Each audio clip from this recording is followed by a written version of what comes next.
പിന്നെ ഖുർആൻ പഠിക്കുന്ന വിദ്യാർത്ഥികളാണ്. പിന്നെ ഖുർആനുമായി ബന്ധപ്പെട്ട വിഷയങ്ങൾക്കാണ് ഇവിടെയുള്ള സിലബസിൽ കൂടുതൽ പ്രാധാന്യം നൽകുന്നത്. അപ്പോൾ ഇവരുടെ ഒരു ഉപരിപഠന സാധ്യതകൾ, അതുപോലെ ഗവേഷണ മേഖലകൾ, അതിലേക്കൊക്കെ അതിൻ്റെ പിന്നെ ദേശീയവും അന്തർദേശീയവുമായ സാധ്യതകൾ, ഇതിനെക്കുറിച്ചൊക്കെ ഒന്ന് പറയാന്നുള്ളത് സദസ്സിൻ്റെ കൂടി ഒരു ആവശ്യമാണ്.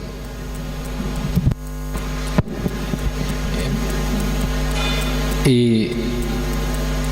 ഖുർആനുമായി ബന്ധപ്പെട്ട പഠനത്തിന് ഇത്രയധികം വൈപുല്യം ഉണ്ട് എന്നുള്ളത് നേരത്തെ വ്യക്തിപരമായിട്ട് എനിക്ക് അറിയില്ലായിരുന്നു. പിന്നീട് ഈജിപ്തിൽ അൽ അസ്ഹറിൽ പോകാൻ അള്ളാഹു തൗഫീഖ് ചെയ്തു. അവിടെ എത്തിയപ്പോഴാണ് ഈ എല്ലാ ആളുകളും ഫോക്കസ് ചെയ്യുന്ന പഠനം ഖുർആൻ പഠനമാണ്.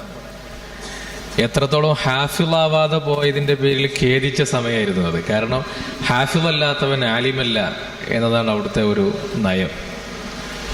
മാത്രമല്ല, ഈ ഹാഫിളായ ആളുകൾ തന്നെ നമ്മുടെ നാട്ടിൽ ഹിഫ്ലിൽ ആളുകൾ പരിമിതപ്പെടുത്തും.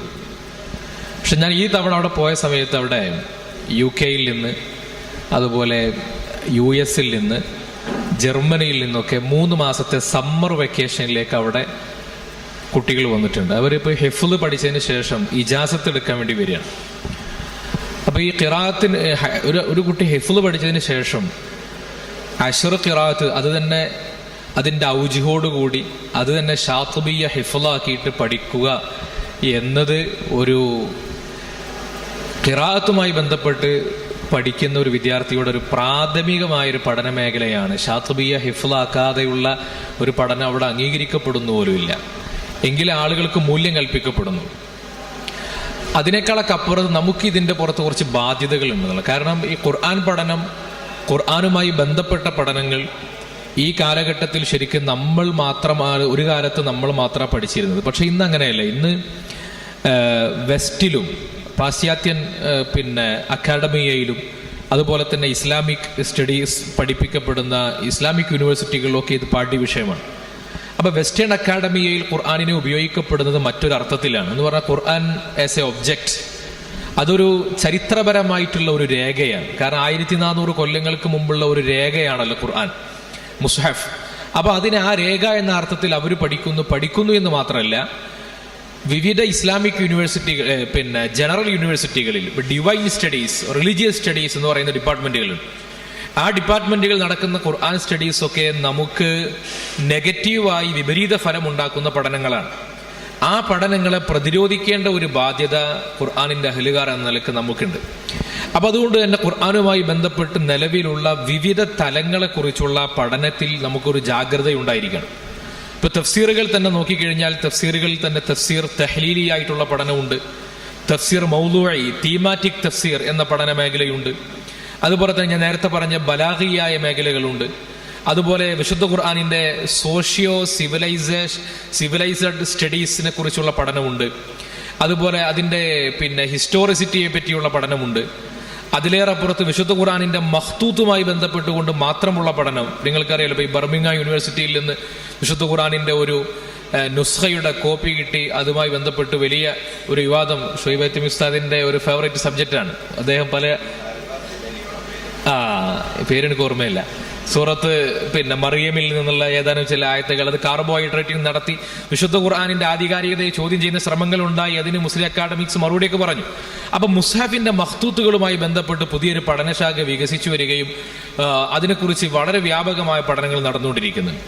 അപ്പോൾ ലോകത്ത് തന്നെ ഇപ്പോൾ കുല്ലിയത്തുൽ ഖുർആൻ എന്ന് പറയുന്ന സ്ഥാപനമുണ്ട്. ഇപ്പോൾ സൗദി അറേബ്യയിലുണ്ട്, ഈജിപ്തിലുണ്ട്. കുല്ലിയത്തുൽ ഖുർആനിന്റെ വെബ്സൈറ്റുകൾ നിങ്ങൾ പരിശോധിക്കണം. പരിശോധിച്ച് നിങ്ങൾക്ക് അതിൽ നിന്ന് കുല്ലിയത്തുൽ ഖുർആനിന്റെ സൈറ്റുകൾ, പിന്നെ അവിടുത്തെ മുഖററുകൾ കിട്ടും, അവിടുത്തെ സിലബസ്. എത്ര ഏരിയകളാണ്? മനാഹിജുൽ മുഫസ്സിരീൻ, അദ്ദഖീലു ഫി തഫ്സീർ, ഖിറാഅത്തുൽ അശ്ർ, അതിൻ്റെ പിന്നെ വുജൂഹുകൾ, അതിനെ തത്ബീഖിയായി പഠിക്കുന്ന രീതികൾ, ഇങ്ങനെ തുടങ്ങി കുല്ലിയത്തുൽ ഖുർആനുമായിട്ട് ബന്ധപ്പെട്ട പഠനം എത്ര വിശാലമാണെന്നറിയും. ഇനി അതിനൊക്കെ പുറമെ ഉലൂമുൽ ഖുർആനുമായി ബന്ധപ്പെട്ടുകൊണ്ട് മാത്രം എത്ര വിശാലമായിട്ടുള്ള പഠന മേഖലകളാണ്. ഇപ്പോൾ നോക്കൂ, മുസ്ഹഫിന്റെ റസ്മുകൾ, മുസ്ഹഫിന്റെ താരീഖ്, റസ്മുൽ മസാഹിഫ്, അതുപോലെ നമ്മുടെ ജംഉൽ മുസഫുമായി ബന്ധപ്പെട്ടുകൊണ്ടുള്ള കുറെ ശുഭത്തുകളുണ്ട്, അതിനുള്ള മറുപടികൾ. അപ്പൊ ഇങ്ങനെ പോസിറ്റീവായും നെഗറ്റീവായിട്ടുമുള്ള നിരവധി പഠന മേഖലകളുണ്ട്. ആ പഠന മേഖലകളെ നമ്മൾ കൂടുതൽ കണ്ടെത്തുകയും അതിലുള്ള ചില റഫറൻസുകൾ പരിശോധിക്കുകയും നമ്മുടെ അന്വേഷണങ്ങൾ ആ മേഖലയിലേക്ക് നീങ്ങുകയും വേണം. അപ്പോൾ ലോകത്ത് ഈ മേഖലയിൽ നിരവധി സ്വതന്ത്രമായ പഠനങ്ങളും വ്യവസ്ഥാപിതമായ പഠനങ്ങളൊക്കെ നടക്കുന്നുണ്ട്. ആ പഠനങ്ങളോടുള്ള ഒരു നൈരന്തര്യമായിട്ടുള്ള ഒരു ഫോളോ അപ്പ് നമ്മുടെ ഭാഗത്തു നിന്ന് ഉണ്ടാകണം. സമയം വൈകിയതുകൊണ്ട് ഞാൻ ആ മേഖലയിലേക്ക് വിശദമായിട്ട് കടക്കുന്നില്ല.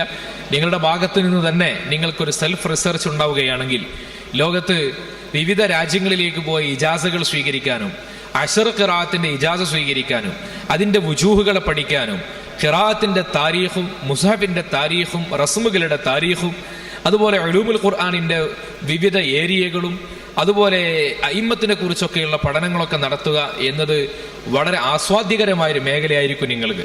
ബഹുമാനപ്പെട്ട നസീം ഉസ്താദിന്റെയും ഒക്കെ ഉസ്താദാണ്, എന്റെയും ഒക്കെ ഉസ്താദാണ് ബഹുമാനപ്പെട്ട റസാഖ് ഉസ്താദ് അവറുകൾ, കോഴിക്കോട് കുറ്റിച്ചിറയിൽ. നിങ്ങൾ ഉസ്താദിന് പരിചയമുള്ളവരാണ്. ഞങ്ങൾ പഠിക്കുന്ന സമയത്ത് ഉസ്താദ് ഒരിക്കൽ പറഞ്ഞിട്ടുണ്ട് 450ഓളം ഖിറാഅത്തുമായി ബന്ധപ്പെട്ടുകൊണ്ട് മാത്രമുള്ള ഗ്രന്ഥശേഖരം ഉസ്താദിന്റെ വക്കലുണ്ട് എന്നാണ്. അപ്പൊ അത്രയും വൈവിധ്യമാർന്ന ഒരു പഠന മേഖലയാണ്. ഇപ്പോ തുർക്കിയിൽ ജീവിക്കുന്ന ഷെയ്ഖ് യഹിയൽ ഗൗസാനി, അദ്ദേഹം സിറിയൻ പണ്ഡിതനാണ്. അദ്ദേഹത്തിന് ദാറുൽ ഗൗസാനി എന്ന് പറഞ്ഞിട്ടൊരു പ്രസാധനശാലയുണ്ട്. ആ പ്രസാധനശാല ഖുർആനുമായി ബന്ധപ്പെട്ടുകൊണ്ട് മാത്രമുള്ള കിതാബുകളും അതിന്റെ വിവിധ തശ്ജീറുകളുമാണ് പുറത്തിറക്കുന്നത്. അതുപോലെ ദക്തൂർ ഐമൻ സുവൈദി, നിങ്ങളൊക്കെ ഫോളോ ചെയ്യുന്ന പണ്ഡിതനായിരിക്കും, സിറിയൻ പണ്ഡിതനാണ്.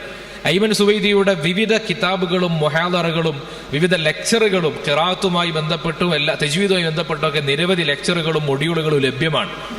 അതുപോലെ ഖുർആനുമായി ബന്ധപ്പെട്ട് വിവിധ രചനാ താല്പര്യമുള്ള റിസർച്ച് താല്പര്യമുള്ള ആളുകൾക്ക് നിരവധി സാധ്യതകളുണ്ട്. ഇപ്പൊ വിശുദ്ധ ഖുർആനിന്റെ ആയത്തുകളെ നമുക്ക്, സൂറത്തുകളുടെ ആശയങ്ങളെ നമുക്ക് ഇൻഫോഗ്രാഫിക്കായിട്ട് സജ്ജീകരിക്കാൻ പറ്റും. ദിറാസ ഖുർആനിയ എന്ന പേരിൽ നിങ്ങളിപ്പോൾ ഷാർജ ബുക്ക് ഫെയറിലൊക്കെ ഉസ്താദ് പോയി വന്നതാണ്. നമ്മൾ ബുക്ക് ഫെയറുകളിലൊക്കെ പോയി കഴിഞ്ഞാൽ ഖുർആനുമായി ബന്ധപ്പെട്ട് ദിറാസ ഖുർആനിയയിൽ ഇറങ്ങിയ കിതാബുകളുടെ വൈപുല്യം കണ്ടാൽ അത്ഭുതപ്പെട്ടു പോകും. കാരണം ഓരോ സൂറത്തുകളെയും മൗലൂഇയായിട്ട് പ്രത്യേകമായി വർഗീകരിച്ചുകൊണ്ടുള്ള കിതാബുകൾ, ഓരോ വിശുദ്ധ ഖുർആനിലെ ഓരോ സൂറത്തുകളുടെയും ആയത്തുകളുടെ മൗലൂഇകൾ അടിസ്ഥാനപ്പെടുത്തിയിട്ടുള്ള കിതാബുകൾ, അതിന്റെ അറ്റ്ലസുൽ ഖുർആൻ, ഓരോ ആയത്തുമായി ബന്ധപ്പെട്ടുള്ള അതിന്റെ അറ്റ്ലസും അതിന്റെ പഴയ ചരിത്രവും പുതിയ ചരിത്രവും ഒക്കെ പറയുന്ന രീതിയിലുള്ള, ഇങ്ങനെ വിവിധ രീതിയിലാണ് ദിറാസ ഖുർആനിയ വികസിച്ചുകൊണ്ടിരിക്കുന്നത്. അപ്പൊ അതിന്റെ കൂടെയുള്ള ഒരു സഞ്ചാരം നമുക്കുണ്ടാവണം. പ്രത്യേകിച്ച് നിങ്ങൾ ഹാഫിളുകളും അഹ്ലുൽ ഖുർആനുമാണ് എന്ന നിലക്ക് അത് നമ്മുടെ നാട്ടിൽ സമാനതകളില്ലാത്ത ഖുർആൻ ജ്ഞാനമുള്ള പണ്ഡിതന്മാരെ, അഹ്ലുൽ ഖുർആനിന്റെ പണ്ഡിതന്മാരെ ഉൽപ്പാദിപ്പിക്കാൻ അത് സഹായിക്കും. ആ അർത്ഥത്തിലേക്ക് ഈ പരിപാടി വെളിച്ചം വീശട്ടെ എന്ന് ആശംസിക്കുകയാണ്.